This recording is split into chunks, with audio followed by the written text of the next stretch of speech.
I don't know how many times we're going to have to keep on saying this, that we keep on blowing away leads every single time we play. So we've just drawn 1-1 with Newcastle. To be fair, before the game, just purely on a derby perspective, I probably would have took that point. But again, we could have been out of the bottom three had we just held on for the last 10 bloody minutes.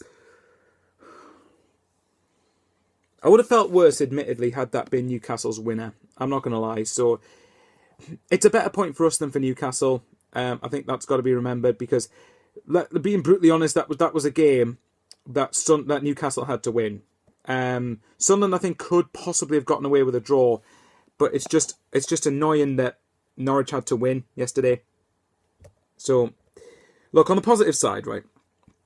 I knew the derby streak was going to come to an end. I knew exactly it was going to the end. It was going to come to an end at some point. It had to. We weren't going to carry on forever. To be honest, I couldn't give a shit about 7 in a row. I mean, obviously, I would have loved to have beaten them again. But eventually the run was going to stop, and I was just hoping that we didn't lose. When it does stop, which it has done, I hope we didn't get beat. I would have took a point before the game. There's no question about it. And let's not forget, that point could still be huge at the end of the season, just purely on a league position perspective. Again, had it been Newcastle were 8th and Sunderland were 9th, for instance, and neither were in danger of relegation, fair enough, I wouldn't have complained with that too much. But again, it's the fact that it's another opportunity missed to go further clear of them. Sorry, I'll just keep looking all over the place to see what people's reactions are on Twitter. My emotions have died down a bit now, but, let's get the negative stuff out of the way first. Ndoye. I could literally slaughter him right now because people gave Yedlin a bit of grief for the way that Mitrovic out-jumped him for the header for Newcastle's equalising goal. And to be fair, it's because Mitrovic is a very strong player. Of course you're going to expect that. Of course he's going to do things like that with his head and with his body because he's got the muscle for it. He's got the physique for it. He's stronger than Yedlin. That's plain and simple to see. But for me, the main culprit there was Ndoye because look at the way right before the cross came in. Look at the way that Wijnaldum was able to dummy past him. Ndoye didn't track him, didn't keep up with his run, and allowed him to cross it far too easily. I'm sorry, Ndoye, but I could have slaughtered you for that. I could have absolutely killed you for it. It's similar to Barini against Aston Villa because, he was the one trying to be a fancy little shit and we ended up conceding an equaliser because of it. Thankfully, we ended up winning that game. But once again, 4 months without a clean sheet, Sunderland. At the end of the day, like I said, a point's a point away from home. And I'm pretty sure away from home in a derby, generally, you would take a point more than anything else.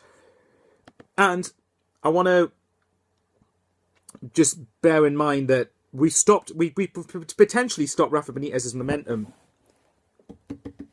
You've seen that enough times by now. I'm not going to explain it again. But anyway, we potentially stopped the momentum because that was a game that Newcastle and Rafa Benitez needed to win. So we've stopped them from doing that at the very least, and we've kept ourselves above them.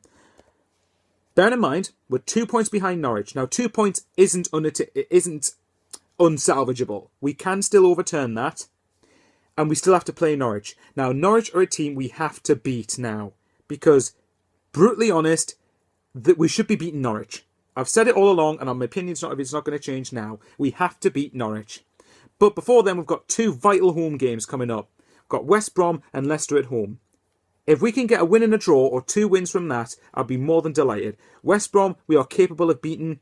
And to be honest, Leicester we should be aiming to beat. Yes, they're top of the table. They've had a fantastic season. But on paper, they're not much better than what Sunderland's squad is, in my opinion. And that's not saying Sunderland's top of the table quality by any means. Of course we're not. Nowhere near that. But Leicester needed a great escape last year to stay up. And, we're in the Championship the year before. Why can't we beat them? I don't see why. Or at least get a point against them. So, look. At the end of the day, it is a bit of a concern at this point that, we in the last 3 games, we've been in winning positions and not won. We have seriously got to cut this out. We did tire a bit towards the end. I'm very curious to see what Patrick Van Aanholt's like, because didn't he have to go off injured or something? We had to finish the game with 10 men. So in the end, you could argue we were fortunate not to get beat. But having said that, no, I don't think we were because, and I'm not slagging Newcastle off here, but I honestly expected a backlash from them first 20, 30 minutes. I expected them to really come at us and have a go at us, and they didn't. Now, to be fair, was that down to the fact that Sunderland didn't allow them to? I would like to think that is the case, but nevertheless, we got in their faces. We did exactly what I expected and wanted us to do, and I noticed something here. This game was proof of why I say being the away team is effective in a game like this, because this was a game Newcastle had to win. The fans would have been on their side. They would have been rocking. The stadium would have been absolutely rocking and bouncing because of Rafa Benitez's appointment. And rightly so. Like I've said before, I rate Rafa Benitez. But even he's now starting to think he might have a job on his hands. But Newcastle didn't threaten us early on. They really didn't threaten us that much. A cross came in about, I think it was probably in the first 10-15 minutes. And Mitrovic, it was like a sky-high effort from Mitrovic. That was it. There was nothing really there. Shelby free kick just wide. But other than that, we were relatively comfortable. And Sunderland started to create the better chances. Defoe had a couple of opportunities. He had one great opportunity, which he fired into the side netting. I think the cross came in. And I think it was but correct me in the comments below if I get the defender wrong here, but I think he beats Mbemba and then puts it into the side netting. And I kept throwing myself not literally, but I kept throwing myself away thinking, they've got to punish them. We couldn't keep allowing them to be let off the hook.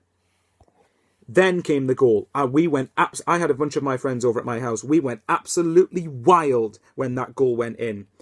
Apart from one of our friends who isn't, Supermelt 1993 was around, who actually isn't into football, but I wanted him to experience the derby atmosphere, so apologies, mate, for that.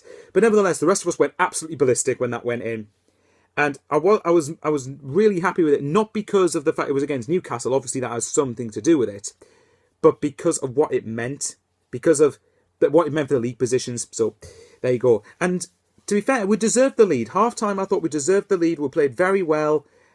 And you could see already we looked more of a complete side. I am concerned, though, with the fact that the amount of times that Jan Kirchhoff keeps going off, tired, we don't seem to be able to have the same impact. Now, in a way, that's a good thing. 750k on Kirchhoff. If he continues this run of form consistently for the rest of his Sunderland career, then he's looked to be a very, very good signing for that price. So, and second half, we had that chance with Van Aanholt outside around the 6-yard area to make it 2-0, which Rob Elliott did very well to save, to be fair. So, but after that, we kept on dropping back. And to be fair, even then we looked comfortable because we were forcing Newcastle to have long-range efforts that weren't really troubling us very much. So, then obviously after the goal came, again, we weren't troubled. And Newcastle did really look poor in this game, which I was very surprised by because I really thought they'd be up for it. Nevertheless, end of it all, lads, it's a point gained. In some respects, it's a point gained. In some respects, it obviously feels like 2 drops. But nevertheless, put it this way, let's look at it in this perspective. The last 3 games, we were in front against Palace, in front against Southampton, and in front against Newcastle. We've drawn every one of those. Yes, it's annoying not to have won any of them, but let's look back to the start of the season before Allardyce came in, right? With Dick Advocaat at the start of the season, with how open Sunderland were, when we were playing. We were conceding bucket loads of goals because we liked it. Obviously, that's an exaggeration, me saying that they like to concede goals, but it feels like they do with the amount of goals they concede. But anyway, the amount of goals we were conceding, though. Do you think at that point, at the start of the season, before Allardyce came in, the start of this season, would Sunderland have drawn any of those games? Probably not. We probably would have found a way to lose all 3 of them. So, Anyway, look, at the end of the day, Newcastle, that's not a good point for them, really, because unless they start improving away from home, that puts humongous pressure on their home games. Swansea and Palace are their next... Hang on, the next home game's Swansea, I think. Then they've got Palace to come as well. Those 2 games are must-win now for them. And then you've got Man City and Tottenham. Tottenham, I don't think they'll get anything out of. Man City, who've just lost to Man United today, that effectively ends City's title hopes for me. Barring some mathematical miracle. Unless something miraculous happens, then that's them over. And like I said many times, City have been woeful since Pellegrini said he was leaving, with Pep replacing him in the summer. So, beat Sunderland, got battered though, beat Villa, but that's Villa, bottom of the table, and they haven't won another game. So, don't be surprised, but City just beat the Mags, please. All I want now for the rest of the season is to finish 17th and above Newcastle. I really want us to stay up and them to go down, but I really don't know what's going to happen at this point. I really do not know. Guys, I'm going to leave it there. I am absolutely exhausted and drained, but I'm hoping that's the last Premier League Time Weird derby for a number of years now. And by that I mean them Newcastle going down and us staying up. Touch wood that happens, obviously, but again, we'll see what happens. Anyway, guys, Newcastle fans, let me know what you thought. Are you happy? I would imagine you'd be happy to stop the rot.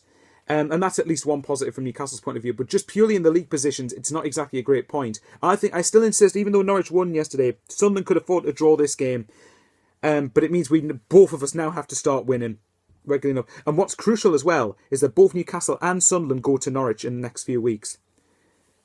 Newcastle fans, you keep saying you can't win away. I think you'll beat Norwich 2-1. There you go. You've heard it here first. Obviously, I want it to be a draw and us to please beat West Brom. And hopefully we can beat Norwich in a few weeks, because I'm really getting sick of getting beat off Norwich. We need to go and beat them at some stage. Hopefully that happens in a couple of weeks, and then we'll go from there. Right, guys, I will love yous and leave yous again, and that's it for 2 weeks. It's amazing how we've got the Newcastle game was the only game in 4 weeks. I'll see you next time at the start of April.